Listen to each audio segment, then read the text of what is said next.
Bismillahirrahmanirrahim. Assalamualaikum warahmatullahi wabarakatuh.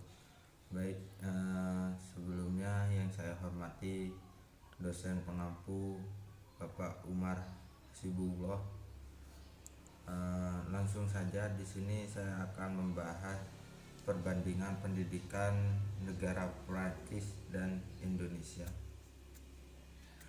Sub diskusi hari ini yaitu yang pertama falsafah pendidikan Prancis, dan yang kedua gambaran umum negara Prancis, dan yang ketiga history of Prancis, dan yang keempat education system of Prancis, dan yang kelima personalia of teacher Prancis, dan yang keenam teacher salary of Prancis atau gaji guru di negara Prancis. Baik, yang pertama yaitu falsafah pendidikan di Prancis, yaitu Universitas Paris didirikan pada tahun 1200 oleh Raja Philip Auguste yang mencakup 4 fakultas. Yang pertama yaitu teologi, hukum, kedokteran sebagai fakultas utama, dan kesenian sebagai fakultas rendah. Pada tahun 1257 penasehat Raja Louis yang ke-11 Robert de Sorbonne mendirikan fakultas khusus untuk para pelajar teologi yang miskin. Kampus inilah yang nantinya dikenal sebagai Sorbonne. Oleh karena kampus tersebut perlahan-lahan meraih posisi politik yang kuat, maka semenjak abad ke-15 keseluruhan Universitas Paris dikenal sebagai Sorbonne. Jadi istilah Universitas Sorbonne itu berasal dari teologi yang mahasiswanya terdiri dari rakyat-rakyat yang kurang mampu begitu. Dan selanjutnya yaitu gambaran umum negara Prancis. Luas wilayah Prancis yaitu 557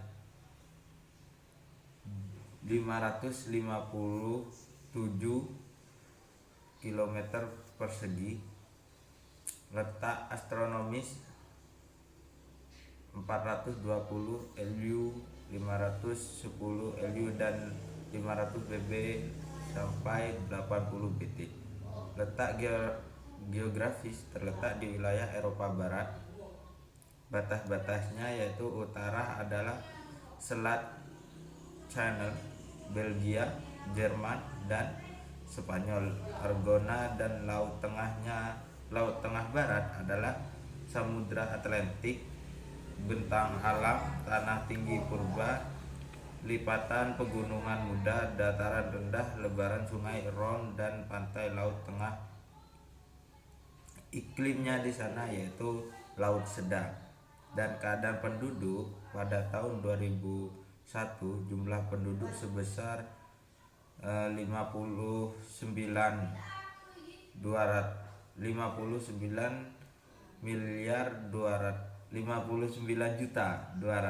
jiwa.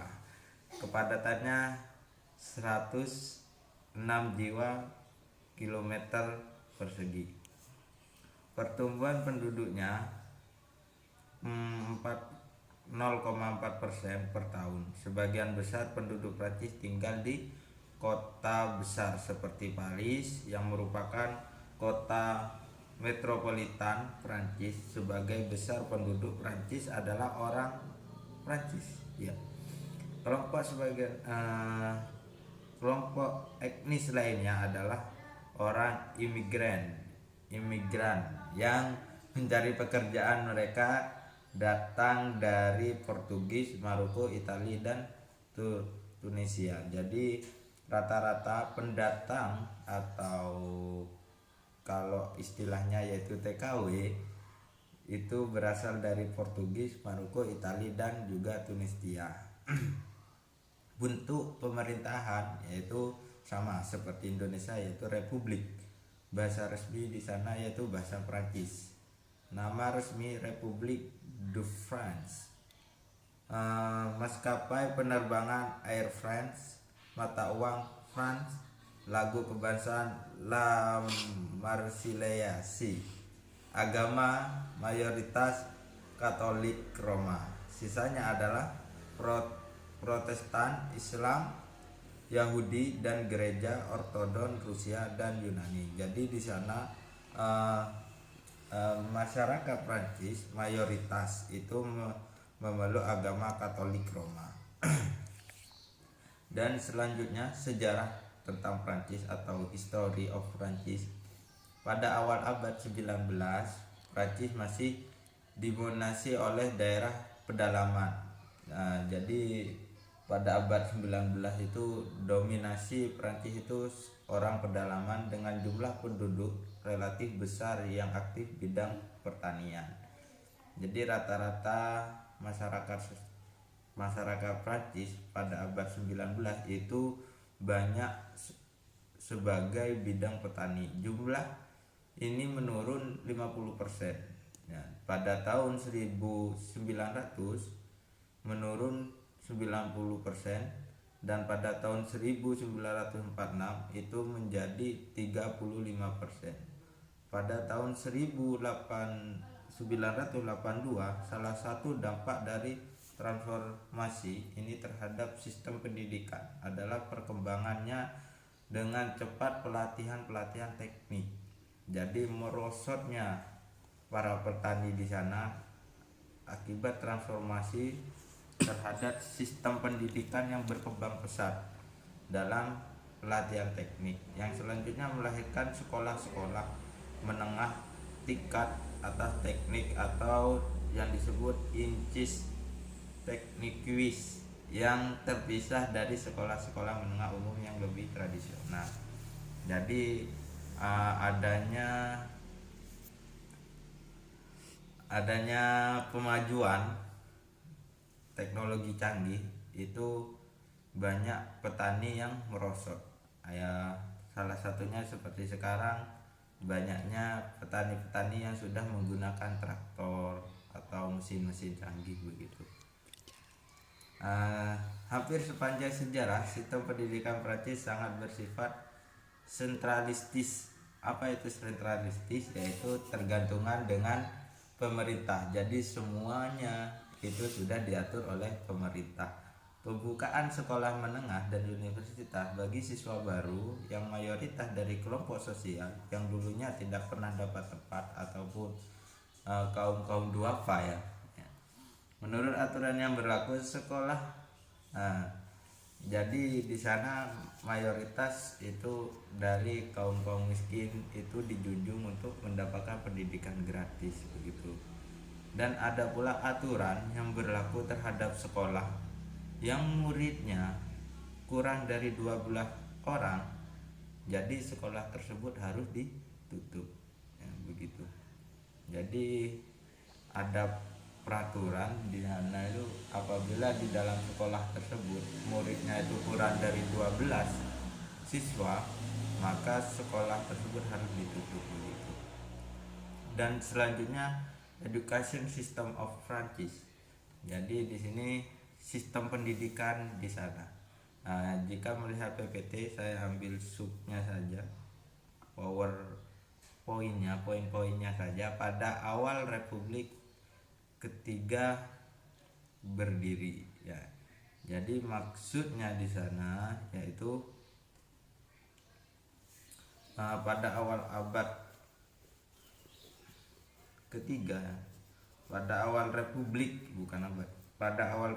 Ketiga berdiri, rasa kesatuan dalam masyarakat Prancis masih sangat tipis.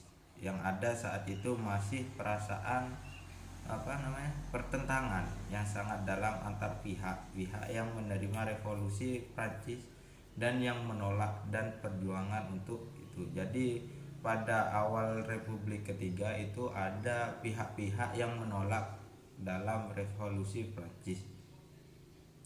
Oleh karena itu harus dilakukan terlebih dahulu adalah meningkatkan nasionalisme. Upaya peningkatan nasionalisme yaitu dilakukan melalui sekolah dengan mempromosikan buku-buku teks yang seragam yang isinya antara lain menekankan perlunya melanjutkan negara Prancis dan pembentukan sistem baru bersifat sentralistik yang ketat. Jadi di Republik Ketiga Prancis itu ada yang namanya peningkatan nasionalisme. Caranya bagaimana? Dengan mempromosikan buku-buku yang berisi teks-teks. Nah, baik. Eh,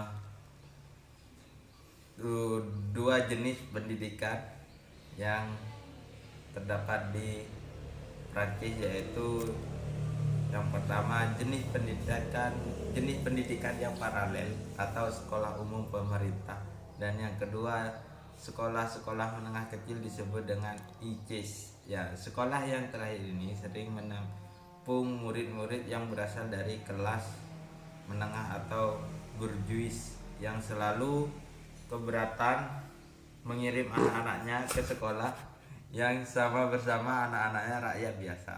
Nah, jadi untuk paralel sekolah umum di sana itu cenderung ditempati atau muridnya itu murid yang ekonominya menengah lah gitu.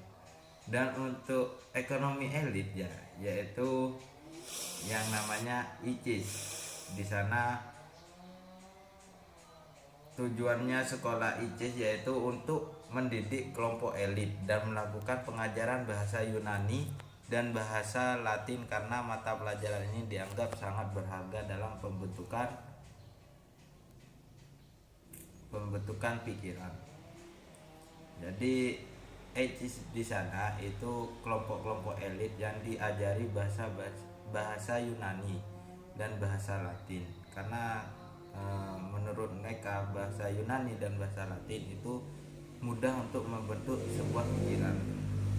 Dan tujuan sistem sekolah itu harus meningkatkan kesempatan yang sama dalam hidup bagi setiap orang. Dan yang kedua, memenuhi kebutuhan sistem yang produktif bagi orang-orang yang kualifikasi. Dan yang ketiga, memberikan prioritas pada pengembangan kepribadian setiap anak. Selanjutnya yaitu personalia guru. Dalam tahun 1979 jumlah guru yang ada dalam sistem pendidikan Prancis yaitu 750 orang.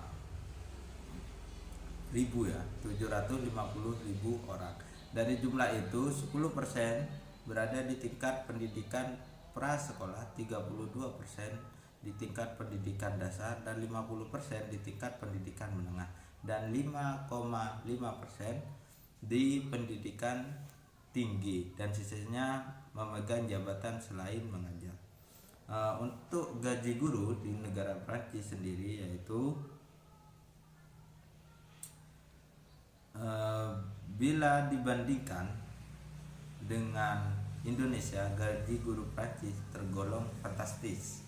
Guru senior dan terbaik berkisaran 3 sampai 4 euro atau sekitar 45 sampai 60 juta rupiah. Sementara untuk guru junior sekitaran 2.500 euro atau sekitar 20 sampai 30 juta rupiah, ditambah dengan sebagai fasilitas penunjang lainnya. Semua sudah tersedia: rumah, kendaraan, kebutuhan hidup, jaminan kesehatan, tunjangan hari tua, semua sudah ditanggung oleh pemerintah. Jadi yang menanggung gaji seorang guru di sana yaitu pemerintah. Mungkin hanya itu yang dapat saya sampaikan. Akhirul kalam, wassalamualaikum warahmatullahi wabarakatuh.